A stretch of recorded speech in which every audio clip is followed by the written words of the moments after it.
Begin the current Daf Masechet is Bava Kama Daf Mem Hey. We begin on the bottom of Mem Dal Beis, 4 lines off at the bottom of the Yommi. We continue the halacha. The next Mishnah, continuing on this halacha of a shiur shenagach ha'adam. When the ox gores a person, regarding the stoning of the animal for having killed a person. Just corresponds to Kazakh and Cheskel, turned to Devachem, turning to today's Daf. Should be a schuz v'chein b'nei so night throughout the entire world. Now we should have a Gemara Chasim B'Toiva, a get Tritula. What do you say by Zois Chanukah Mizuk? I get to shiur. I get to ben shiur. What? A Gemara Tov. So this discussing today's daf are Shorshu Yetzel L'Sakel, an ox that's being taken out to stone, the Hikdish Ba'alav, and then the owner is Makdish, then that ain't a Mukdish, it's already too late, he can't be Makdish anymore. Now, they naturally, Nigmadina, but before the verdict was handed down, Hikdish Ba'alav, if the owner is Makdish, then Mukdish, then it could be sanctified. Now,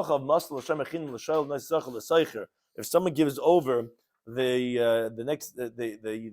shiur to someone else to watch, so the halacha is nichnus v'tachas, they take the place of the owner, which is a mud will pay nezik shalom, tam will pay chatzin nezik.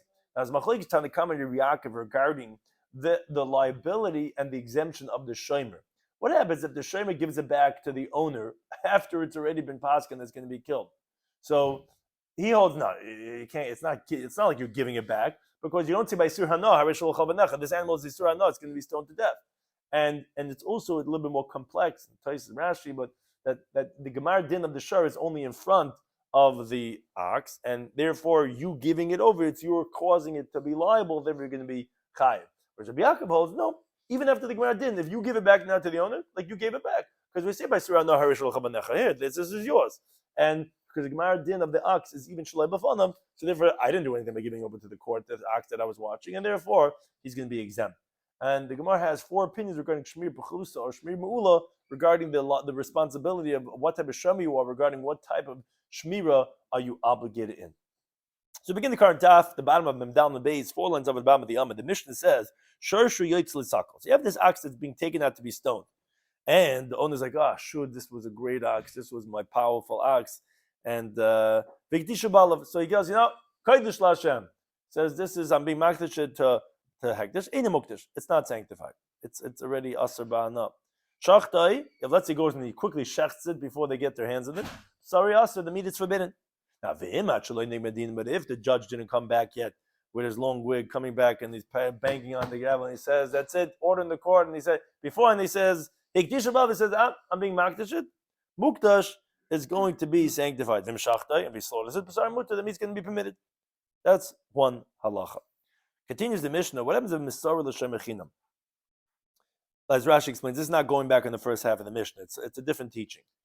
Before having gored, nothing to do with goring, he gave over his ox to an unpaid custodian, or l'shayel, or to borrow, or a nice sachar, or someone's getting paid to watch, or l'saycher, or to a guy who's renting his ox. All these 4 shemim nichnus v'tachas, they take the place of the owners, meaning they're going to be liable for whatever damages the ox does, just like the owner would be. Which muad misham nezik shalom. If it's a muad, it'll pay full damages. If it's tam misham chatz nezik, if it's tam, it's going to pay half damages. So the Gemara brings a brayso that elaborates on the halacha of the Mishnah. Shar shehemis, an ox that kills. So ad shalei nigmerdinai.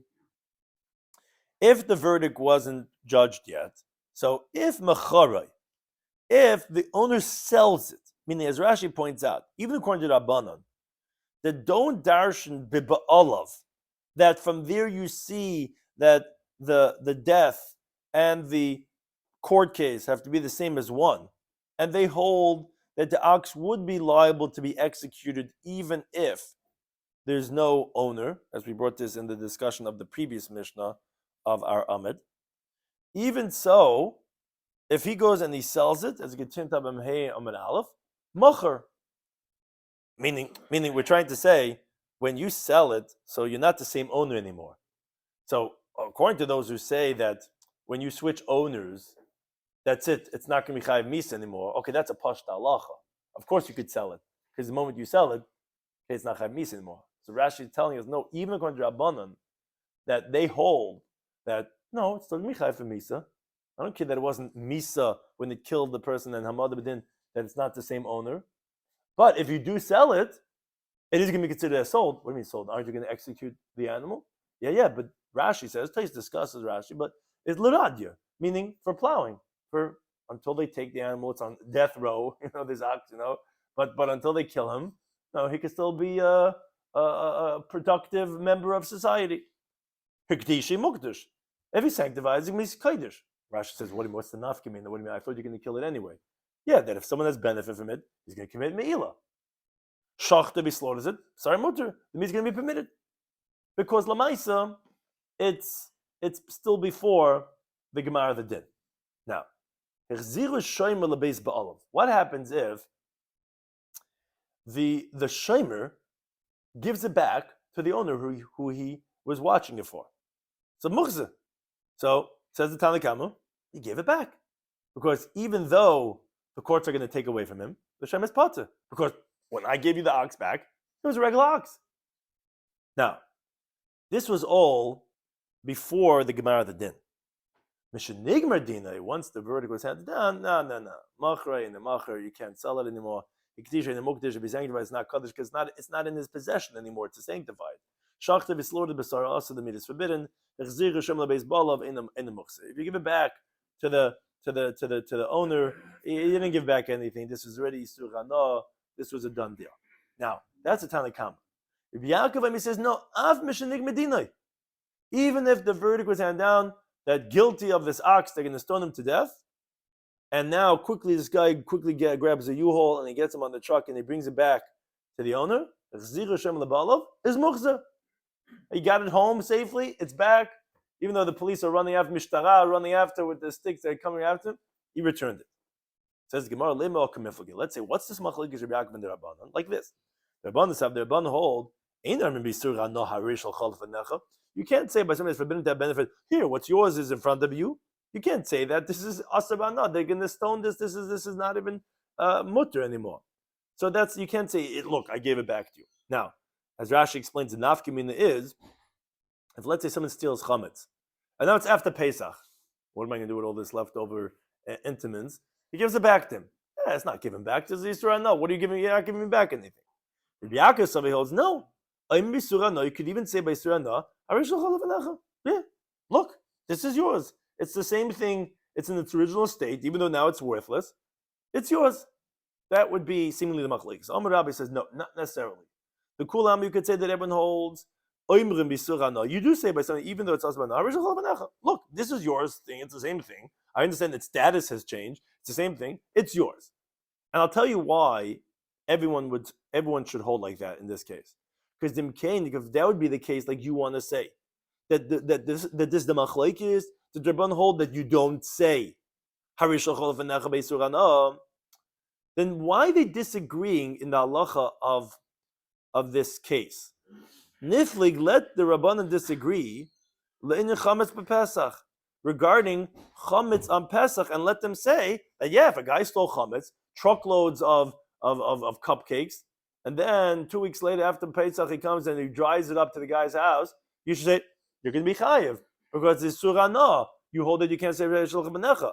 Now, what's the difficulty with that? So Rashi tells us, but we know in the Gemara later on of Tzad Beis that according to Rabbanan, you could say Reishal Chabanecha, because the Mishnah teaches over there that if someone stole chametz and Avala Pesach and he gives it back, and so too a shar before the Gemara Din, he could say Reishal Chabanecha. But when there's a Gemara Din, then not. Now, that's svara to differentiate between before Gemara Din and after Gemara Din by the shur. Who says that? We just said it's Rabbanan who hold that, because Rabbi Yaakov holds you could even give it back after the Gemara Din, and that Tana says that by chametz and Pesach they agree that even though it's Yisra now, you could say Reishal Chabanecha. So I don't understand. If the Rabbanan hold you can't say, then why don't they disagree by chametz and Pesach? So Ella rather says Rabbah, no. Everyone holds, you say by Surah, you could say Reishal Chabanecha when the Isser comes by itself. For example, chametz on Pesach. And he can't say that this is nothing. No, I don't care. I'm giving you back the same thing I stole. But Hach over here, the reason why the Rabbanan say, you cannot return it anymore after the Gemara Din, that's for a different reason. That's because they have this machlokes regarding, can you pass the verdict for the animal to be stoned an absentee. If the shiur is not there, they hold in you could only prosecute him, the ox, if he's there in court. So the owner tells the shomer, wait a second. Had you given the ox back to me, I would have helped him run away to a swamp, and that's it. We would have let him off the hook because they can't prosecute him if he's not there. Now you snatched my ox in the hands with those that I can't that I can't get out judgment from them, because this was considered a hezek biyadayim. You actively damaged me, that you brought it to court. Rashi explains this, that the Gemara is saying that if you would have given it back to me, it's not because the liability is that he didn't give it back to him. Because if that's the case, Chametz on Pesach also, he should say, had you given it back to me, I would have been eating it before Pesach. Moreover, according to Rabbi Yaakov also, although that you could prosecute the ox when he's not there, he should still say, well, if you had given it back to me, I would have slaughtered it. That's not the primary point, says Rashi. The point is that it's on the Chum don't hold you responsible that you didn't give it back to him, because he's giving it back to him now. And we say by Surah, no, you could say Rishal Chavanecha. The liability is, why do you give it to the courts? Hand it over to them. And that's what he's telling to him. You shouldn't have given it to the courts, because it would have been by me, I would have helped him to flee. Therefore, that's why you're liable. Which Taisa discusses this at greater length regarding this liability, but it's because you gave it over to the court that was being mazik me. Rabbi Yaakov held no. He says, what are you talking about? They don't need the ox to prosecute. They can prosecute him in absentee. So the Shomer could tell the Baal, at the end of the day, they would have prosecuted him anyway, even if I had not handed him over. So therefore, it's a hezek that comes by itself. It's a passive hezek, not an active hezek. And therefore, I'm not going to be liable, because I could give it back to you now, because I could say, Harish l'chol, even though there's already Gemar Din. So the question is, this Gemar Din, is it only if he was there, or even if he's not there? That's what it depends on. Why did he bring it to court? So it says the Gemara, my time of the Rabban, what's the reason of the Rabbanon that they hold that you could only prosecute the ox when he's there, and therefore they hold that that's why he's going to be liable, because he brought it to court, the Shomer. The pasuk says in Shemais, it says, Hashar Yisakol v'gam ba'alav yumas, that the ox gets stoned and the owner also dies, which we mentioned this already a few times already, that Kimisa Ba'am Kachmisa Hashar, the pasuk is equating the death of the owner to the death of the ox. Ma Ba'am B'fneihem, just like the owner is only when he's there, like it says, Ad Amdu Lefnei Edi Lemishpatim B'med B'lamed Hey, the defendant has to be in court, so the ox has to be there, and therefore again this that you brought him to the court is what made the liability. Rabbi Yaakov, he holds no. Bishlam the Baalam b'nei Tainin. You know why the owner has to be in court, because he can make a claim in his defense.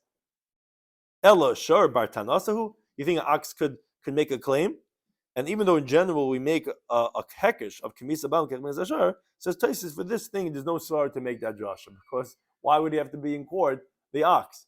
And therefore, that's why he disagrees, and therefore he holds that you could say Arish L'Chol, because he didn't do any Hezek B'Yadayim. It was Hezek doing Melu, because it didn't make a difference if he would have been in court or not. And therefore, now that I'm giving it back to you, I should be potter. That's the machlekes that we had of the Tanna Kama and Rabbi Yaakov. Now the Mishnah continued and said that if you give over your ox to an unpaid custodian, to a bar, etc., they take the place of the owner. There's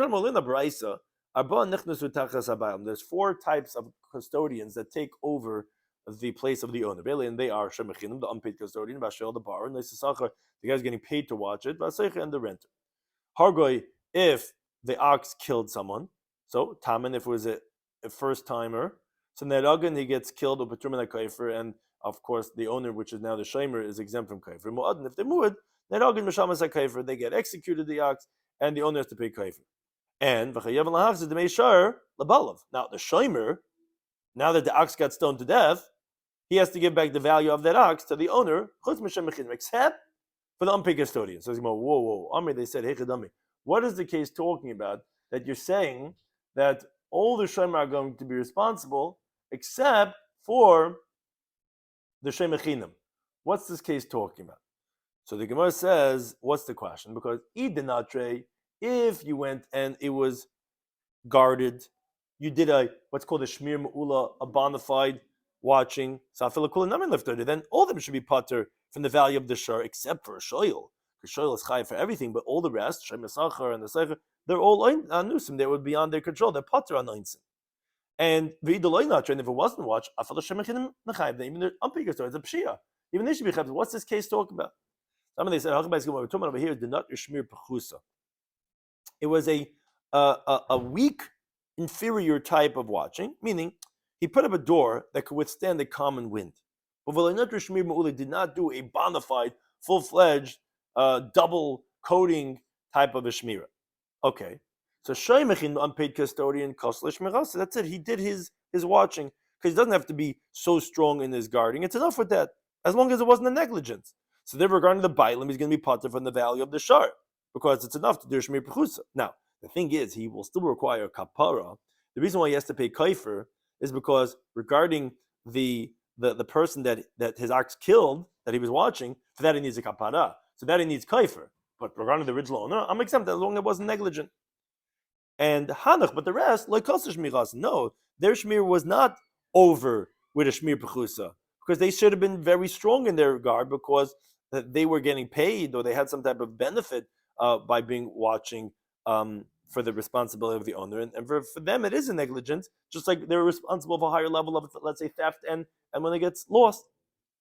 So Ami says the Gemara, they said, come on, which town is this like? So it says the Gemara, Iker Meir, it's like a Meir that says in the Mishnah that we're going to have an Amud Beis, that he says by a muid, it's not enough to do a Shmir Pechusa. And that's why we're saying that, okay, he's going to have to pay Kaifer, as a Getin Amud Beis, that the same thing should be, but the Amar, he says, in Bava Metzia, on Daf Tzadihim at Beis, that Seicher is Kashem Mechinim Dami.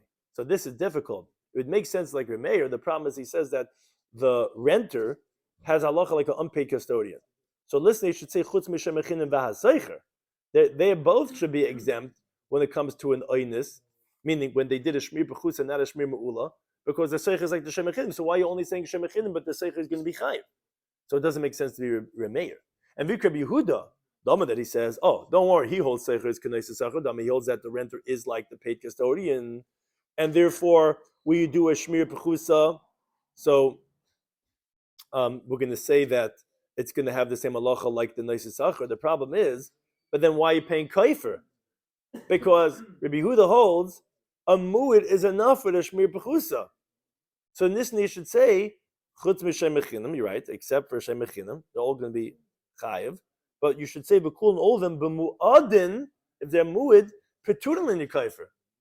So why are you saying that they're all going to be chayiv for kaifer? No, a mu'id would be pati. Why didn't you say that a mu'id would be pati for kaifer? So in other words, each one element will work, but the other one won't work. So Mefud Bachinana, he says, Hamani, who's the Tan, is Rabbi Elazahi. The Amar that he says in the coming Mishnah, in Lishmir Elasakin, the only way to protect the shar is with a knife by a mu'id. And even a shmir me'ula is not effective. For sure over here, all that was done with shmir pechusa that it protected, for sure is not effective. And that's why you're going to pay kaifer. Now, regarding the value of the shar, you're also going to be chayiv because they have to do a shmir me'ula because, yeah, they're a nice isachar, they're getting paid for watching it. Now, however, Rashi explains, we could not have explained that it's talking about where he did a shmir me'ula, even according to Rabbi Lazar, who says that because although regarding kaifer he holds yechayiv, because it's not enough to do a shmir me'ula, the only way to protect it, so to speak, is with a knife. But regarding the halacha of owing the owner the ox that was now executed, he would hold that you'd be pater because you watched it. What should you have done? You did a shmir me'ula. So therefore, I had to be talking about shmir pechusa. But regarding the halacha of renter, he holds that a renter is like a paid custodian. Therefore, you're going to be chayiv. So again, he's really a combination of the two. He holds like Remeir in regards to the shmir pechusa, shmir me'ula, meaning, in other words, by a mu'id, you're going to be chayiv al kapanim for even doing a shmir me'ula, that's why chayiv for a kaifer. So you're not going to have the question that we had in Rabbi Yehuda that says, oh, he holds by mood, you actually putter regarding kaifer. Also you can be chayiv even with a shmir me'ula, for sure with a shmir pechusa. But regarding the question of seicher kishem echinam, that's not difficult. He holds like Rabbi Yehuda on that seicher is k'nei sesach, and the only exception is the shem echinim, not the seicher. That's one approach. Abai Yamei says another approach. Let me create a mayor. Truthfully, you could say that the Mishnah is like Remeir, but then we have a difficulty. Okay, that makes sense regarding the primary halacha, but then why is saying chutz mishem echinim should be chutz mi seicher b'shem echinim? Says where the Gemara brings about Metzia that there are those who switch around the attribution of the opinions. Seicher keitz misham. How does the seicher pay? Not like the way we quote it. It's Remeir imi kashem esacha. He holds like a paid custodian, and Yehuda imi kashem echinim says like an unpaid custodian. So Remeir, holds that it's only by Shem Echin because actually a Seicher is like a Shem Esachar, and therefore that you would be liable when you do a Shmir Pechusa by the Seicher, and the only exception is the Shem Echinim, who is Kalsa Shmir Asay once he did a Shmir Pechusa of a Delis that's Yechil Lam Beruch Mitzvah. Now, related discussion, Amr Belazar says, Masa Shayr L'Shem Echinim. If someone gives his Shayr over to a Shemer Chinim, to unpaid custodian, Hizik, if it damages, Chayv is liable for the damages. Huzik, if the ox gets damaged, Pater is exempt. Somebody said, wait a second, what's the case told me? As the Gemara explains. If he took responsibility for damages, then even if the animal itself gets damaged, he should be liable. If he didn't accept the responsibility for damages, even if the damages, he should also be exempt.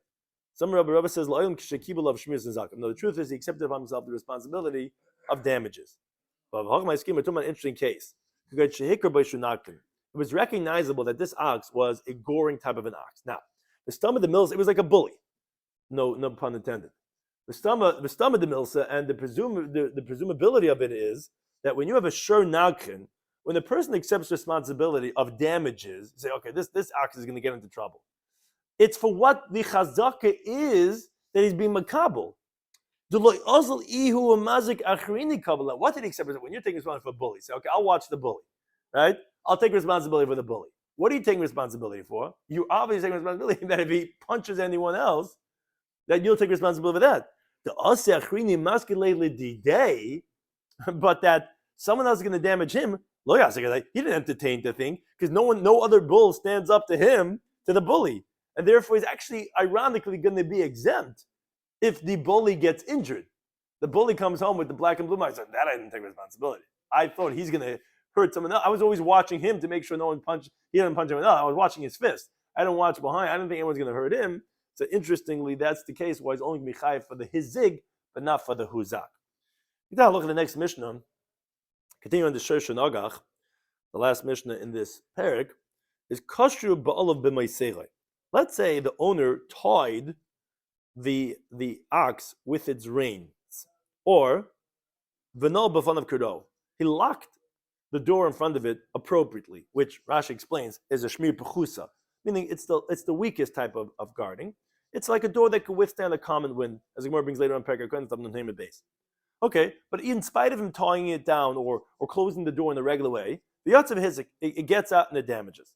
So Meir says, okay, whether it's a tam wood, the owner's going to be liable. Bidam says, no, tam chayiv. If it's a tam, you can be chayiv. But interestingly, umuid potter. It's a mood you're going to be ironically exempt. Like it says in the pasuk in Shemais. Says the and the owner didn't watch it, which, as Rashi points out, that pasuk is by muad. Now, the pasuk, as the Gemara is going to explain, is actually minimizing that you don't have to have a shmir ma'ula. It's enough to have a shmir pechusa.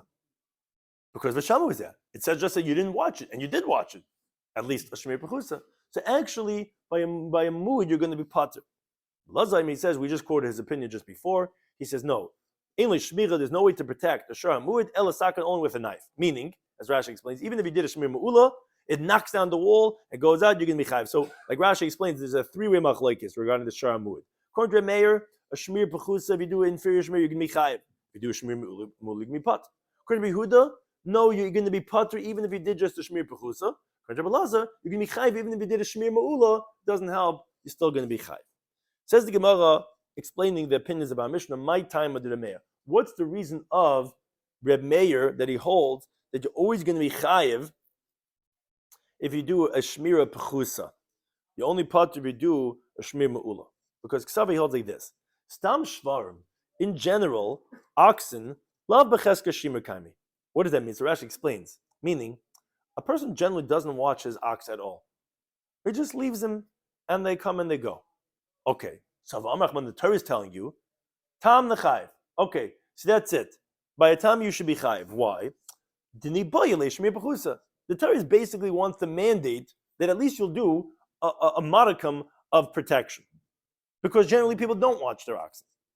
Then the Torah tells you, and that if you didn't watch it by the mu'id, then you can be chayiv. What do you mean didn't watch it? Already said you have to watch it by a short time. Oh, didn't because of the liability. No, that's telling you that you have to do a higher level of shmira.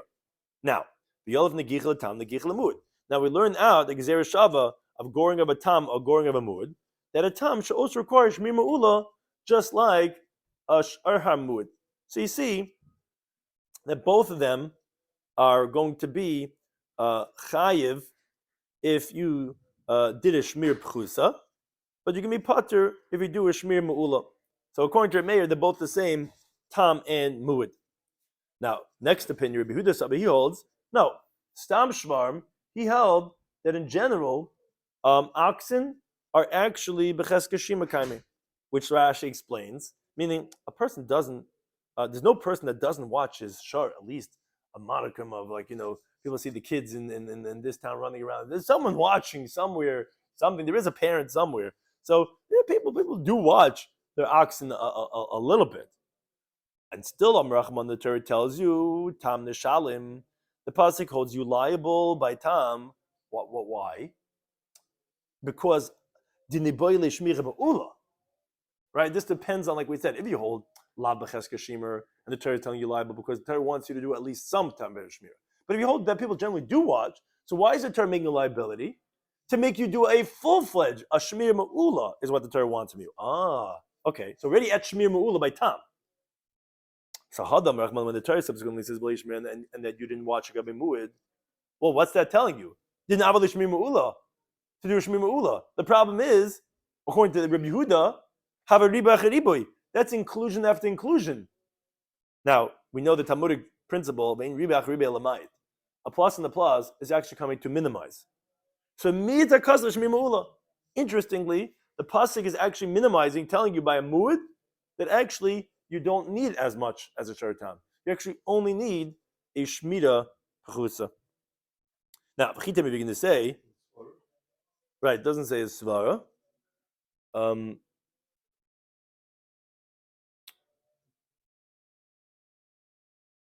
Right, Tais discusses regarding what does it mean cheske shimur.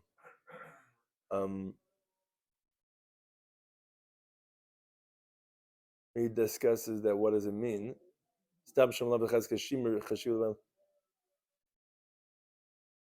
Right, but it doesn't. They don't bring a svar over here. Why? I mean, you could make up svaras that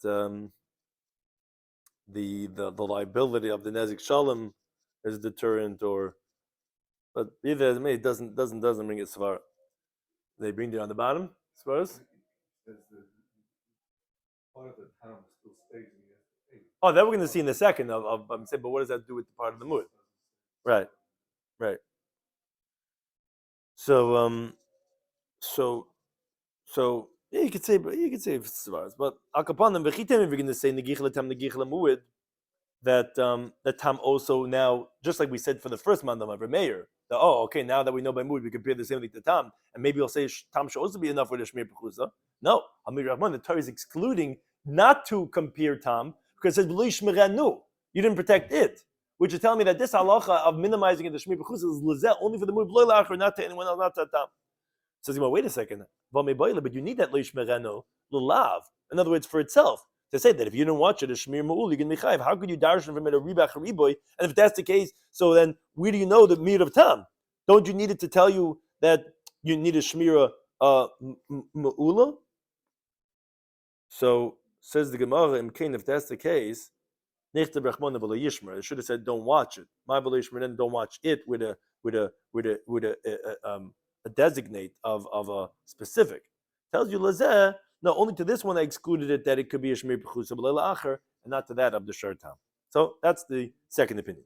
In the Brisa, which is another opinion, he says that actually echad tam echad mu'ud, whether a tam or a mu'ud, shesham shmir b'chusa, that you watch shmir b'chusa, actually had potter, yeah, both of them are enough for shmir b'chusa. Says my time, what's the reason? So he explains. Savlik Rabbi Yehuda on the one day, Rabbi Yehuda says mu'ud b'shmir b'chusa sagila, which again he learns out as we just described, because it says riba chariboy, which is el lamayit, and the shar mu'ud therefore is enough for the shmir b'chusa. And beyond the gichatam mu'ud, he actually says no, that you do say gzera shava. Now that you say it by mu'ud, you'll say the same thing by a tam, which obviously he doesn't learn, like we said, v'lo yishmerenu, to exclude the shar tam. Rather, it's teaching you, let's say, like we said, for the lav itself. Now the Gemara qualifies. Amar Ravad Bar Ave says, but lepater Yehuda, he qualifies importantly. He says that Yehuda did not, and then of course we have the fourth opinion by Shmir al-Basakin that a mu'ud you can be chayiv even if you did a shmir mu'ula, because no possible shmir for a mu'ud until he slaughters it. But now the Gemara says that lepater Yehuda did not exempt a mu'ud with a shmir b'chusa el tzad hadash aboy, only the part of it that becomes a mu'ud. But tzad tamis, but the part of it that was original, the original 50%. That stays in its place. In other words, there it's not enough for the pchusa, and that you're going to pay the chatzin nezek with the shmir pchusa. So Amar Rav disagrees, as we'll see. Rav is disagreeing. He says no.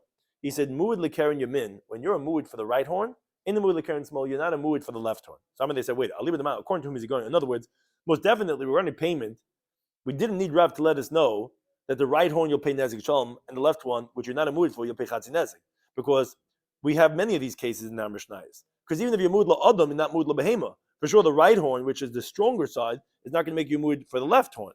Obviously, what Rav must be teaching us must be regarding the shmira. Is he teaching us? And that's what the Gemara explains. He's going like a Meir who says echatam echad mu'ud, both time and mu'ud shmir mu'ulabah, you need to have a full-fledged shmira. So regarding shmira, Rav won't be teaching us anything because there's no difference between the shmira, even if you're a tam on the left one and you're mu'ud on the right one, because according to Rabbi, there's no difference between tam and mu'ud. Must be regarding payment, but that, like we said, regarding payment, that's pasha because you have many mishnayos. So what would it be teaching us if you're going like a mayor? And Eli Rabbi Yehuda, if you're going like Rabbi Yehuda, and Rav's coming to tell us that if you did a shmir b'chusa and the animal goes out and damages with the right horn that it's a mu'ud for, you're going to be pater because a mu'ud, according to Rabbi Yehuda, is enough for the shmir b'chusa. But if it goes with the left horn, you're going to be chayiv because the tam is not excluded to shmir b'chusa. Then the question is, wait a second, my ear Karen small. Why do you have to say the left horn that if it goes with it, you're going to be chayiv chatzin ezek? Afila b'yiminami. Even in the right horn itself, you can make the same shvalt. Is beitzad tamas vis beitzad muedes. In the right horn itself, according to what you just said, have to be potter and have to be chayiv. Because you told me in the right horn there's the half of tam that remains, and it comes out that here also you pay chatzin ezek. So what are we learning from Rav? Comparing the right horn and the left horn, in the right horn itself you'll have a chiluk. So they said, Rabbi Yehuda. Yeah, Rav is going like Rabbi Yehuda. He didn't hold like Rabbi Yehuda. He holds no. When you read the hold, you're going to be part of my mu'ud. Was totally there's no tzad tamas. What he's coming to teach us, he's saying like this. In the case I'm talking about with right horn and left horn. That's what you'll find in one ox, a tam and a mu'ud. Which regarding shmira, if you did a shmir b'chus and the damages, the right horn you'll be totally pater. The left horn you'll pay chatzin nezek. But as you continue to have a menvav men alav al mu'ud lekamri. But if it's totally mu'ud, loy mishkachas beitzad tam is called. You will not find a part of tam at all because he disagrees on this qualification of Ravad Bar Ava. He doesn't hold that there is such an idea of tzad tamas but mekayim ha'medes, and therefore he disagrees. I guess we could just finish up. Rabbi Lazar he said, the fourth opinion said that no, even shmur mu'ul you can be chayav by mu'ud, because the only way you could protect it, so to speak, is by slaughtering it. So Amar Rabbi says, my time, what's the reason of Rabbi Lazar that he holds like this? Everyone else is saying shmir b'chusa, shmir mu'ula. He goes, no, you can be chayav even if you did a shmir mu'ula. Why? Because Amakar, the pasuk says in Shemais, it says if you're going to find out that it's a shar nagach yesterday, the day before, and v'lo yishmirenu, and the owner did not watch it, okay, you got to pay nazik shalom. Now, what does it mean v'lo yishmirenu?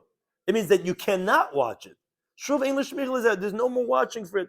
Somebody says, wait a second, if that's the case, the siv, when it says, let's say in the previous pasuk by the mazik of bar, says if a person is going to open up a pit or he's going to dig a pit, and he's not going to cover it. Nami, they're also, it means you cannot cover it. There's no more covering, there's nothing to do anymore.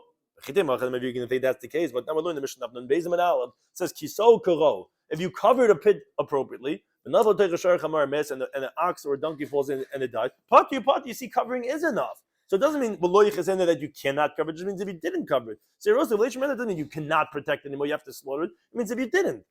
So Rabbi says, he says, from where do we know the person should not bring up a bad dog in his house? He shouldn't have a shaky ladder in his house. You should